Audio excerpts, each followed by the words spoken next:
Welcome to a new daily top Askreddit video. Today's topic: what's a red flag when looking for a job? If the job description has about 20 items of which one is sales, your job is going to be sales. If the job description has multiple items, then the majority of your duty is going to be the worst one of those items. A bit like occasional weekend means occasional weekend off.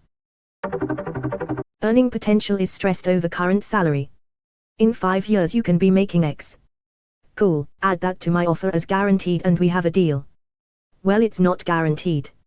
Oh gotcha, so what you're saying is that statement holds no value. Master's degree preferred for an entry-level job.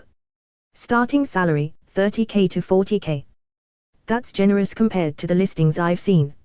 Normally they go like this: R&D chemical engineer needed. Must have at least 5 years experience in developing industrial production processes. Master's degree required. Part-time, 39 hours a week, pay 10.50 an hour. Must be hired through a temp agency so we don't have to commit to you. But the worst part is that they're getting what they ask for. I've been applying to so many master's degree preferred entry-level jobs, and always getting passed over for other people with a master's that have 10+ years of experience and are perfectly willing to take entry-level pay. Yay, at my job we were hiring for an analyst level role, something that's maybe 3 to 5 years of experience. For some reason I kept pushing through the resumes with 10+ years of experience and master's degrees for us to interview. And I kept looking at it like, isn't this person way overqualified for this role? They were a manager before this and we're interviewing them for an analyst level role. Which sucked for the people who actually made more sense for the role, because they'd get passed over for someone who was extremely overqualified for an analyst position but willing to be super underpaid for their experience, I guess. They ended up extending an offer to one guy who, in fact, had a master's and like over 15 years of experience, but then coronavirus happened and his offer got rescinded. Making jokes about overtime and crunch time. Guaranteed it's going to be a nights and weekends are optional, but not actually optional, place.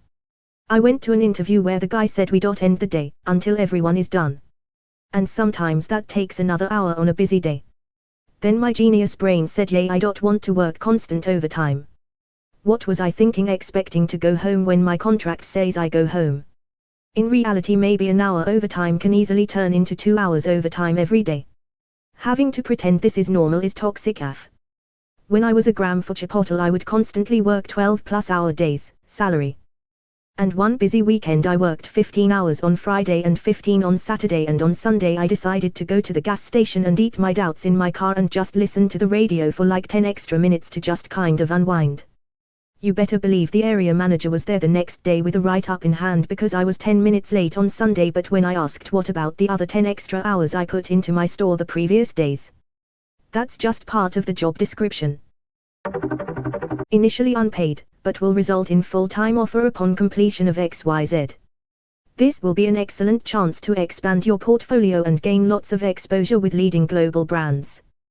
Graphic designer here. My favorite response to this. You can die from exposure.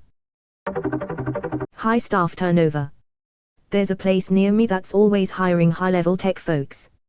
And I mean always. Just makes me think, meat grinder. Probably pays an absolute killing, but you're chained to your work laptop 24/7. In a job interview I asked how long do people in this position stay.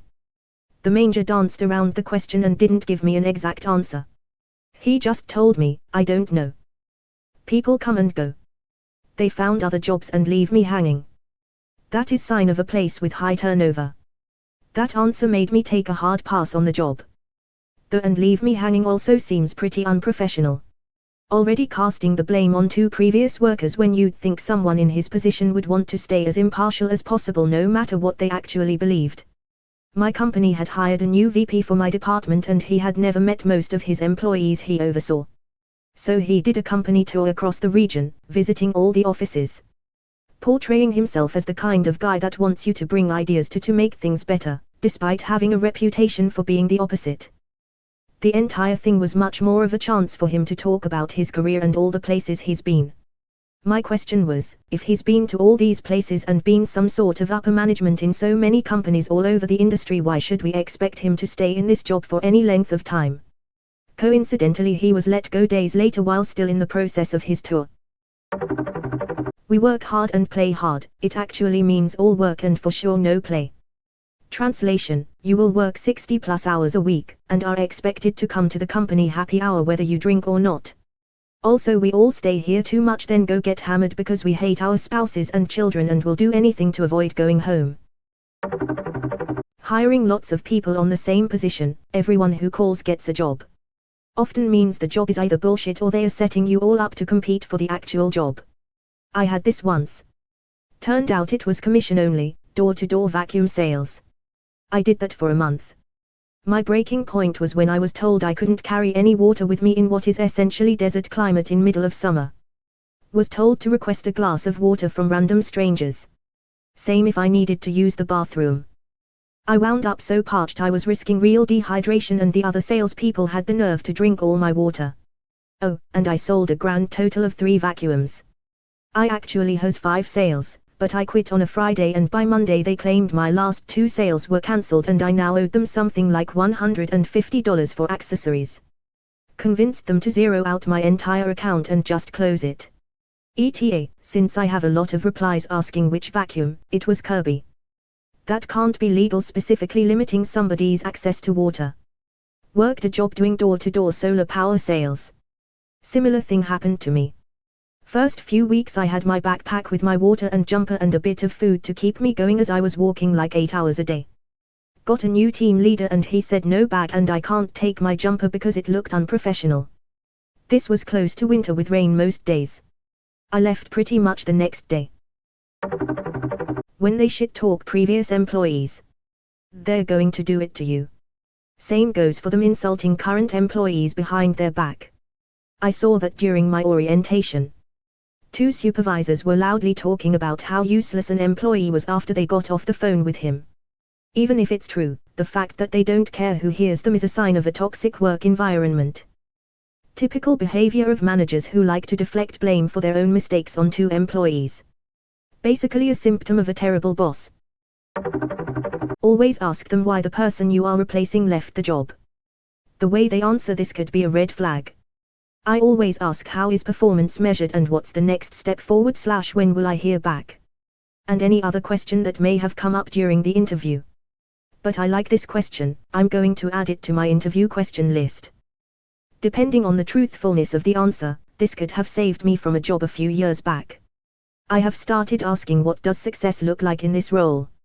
And what goals or issues was this role created to address? The second one is less common, but I do client services / sales support, and sometimes having a full-time person for that is new to them. I took a security guard job in college as a part-time gig. In the interview the owner said the guy I was replacing was just lazy. On my first day I asked one of my co-workers and it turns out he was shot in the face while on duty. Too lazy to drive himself to the hospital, I guess. If the guy couldn't even keep bullets out of his own body, how can he be expected to keep people out of a building? We are a family here, which means this is how they try to make up for the shitty pay and long hours. This is the one I was looking for. Yes, it's a family in the sense that the company expects me to be willing to do anything to help you and your company anytime, anywhere, anyhow. You and your brothers and sisters, aka the other overworked unappreciated peons, are conditioned to work harder to help each other out. The problem there is that the only people who benefit are the people at the top. It's essentially a predatory practice designed to force extra effort out of you by abusing your empathy and your connection to your co-workers.